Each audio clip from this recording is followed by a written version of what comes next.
మొన్ననే మన నాయకుడు పెద్దలు తెలంగాణ సాధించిన నాయకుడు కేసీఆర్ గారిని కమిషన్ ముందుకు పిలిచిండు. అంతకుముందు హరీష్ రావు గారిని కమిషన్ ముందుకు పిలిచిండు. ఆయనకున్నదంతా ఒకటే షోకు, నేను నెల రోజులు జైలున్నా లుచ్చా పని చేసి వీళ్ళని కూడా పెట్టాలి ఒక కొన్ని రోజులు, అదొక్కటే ఆయన షోకు. ఆయనకున్న పైశాచికానందం అదొక్కటే. ఇన్నరా ఏమంటుండో? అయ్యా సారు, మీరన్నట్టే తెలంగాణను తెలివితోని మీదికి తెచ్చినోళ్లే అయితే విచారణకు 30 మాటల ఏంది సారు, 300 సార్లు అయినా ఓన్రి. మీ నాయన కేసీఆర్ సార్ కూడా 10 ఏళ్ల కింద ఏలువడిలకు రాగానే తెలంగాణలో బంగారు తెలంగాణకు బాటలేస్తామని చెప్పి ఫామ్ హౌస్కు సడాకులు ఏపించుకొని సప్పుడు ఏక వండుకునే ఇప్పుడు మేం చేసినామని ఎందుకు సారు ఏతులకు చెప్పుడు?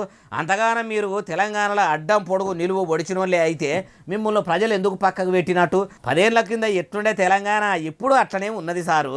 ఎవ్వరు ఎలగబెట్టింది ఏం లేదు. అధికారంలోకి రాకముందు మీ ఆమ్దాని తక్కువ ఉండే, అధికారంలోకి వచ్చినాక మీ ఆమ్దాని ఆస్తులు అంతస్తులు పెంచుకున్నారు తప్పితే పేదలను ఆదుకున్నది లేదు. మార్పు అని ఇప్పుడు షై సర్కారును నమ్మితిరా శివ అంటే ఏమో చేస్తేనే అవ్వ అన్నట్టు షై సర్కారు చేసింది ఏం లేదు. మీతోని జనంకు ఒరిగింది ఏం లేదు, కాంగ్రెస్తోని కలిసి వచ్చింది ఏం లేదంటారు. ఏ ముచ్చటిన్నోళ్ళు.